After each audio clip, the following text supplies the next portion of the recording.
Hi bro, welcome to our channel. நம்ம இந்த வீடியோல வந்து நம்ம CNC மிஷின்ல இருக்கிற RPM பத்தி முழுசா இந்த வீடியோல பார்த்தறலாம்.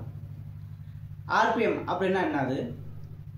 RPM வந்து ஏன் நம்ம CNC மிஷின்ல ரொம்ப இம்பார்ட்டன்ட்?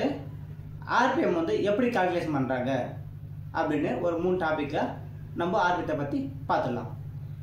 RPM அப்படினா என்னது? Revolution for minute அப்படின்ற ஒரு சுருக்கத்தை தான் நம்ம வந்து RPM அப்படின்னு சொல்றோம். CNC டர்னிங் சென்டர்ல ஸ்பிண்டில் ஆனது ஒரு நிமிஷத்துக்கு எத்தனை முறை சுத்துது அப்படின்னு அளவிடும் முறை தான் RPM அப்படின்னு சொல்றோம்.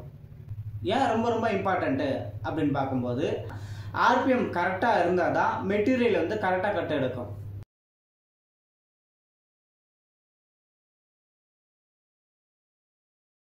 அதனால RPM ஆனது ரொம்ப முக்கியம்.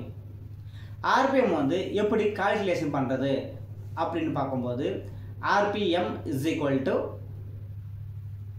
VC அதாவது cutting speed into 1000 divided 5 into D. இந்த ஃபார்முலா வச்சு நம்ம RPM வந்து எப்படி கால்குலேஷன் பண்றது அப்படின்னு ஈஸியா கண்டுபிடிச்சிடலாம்.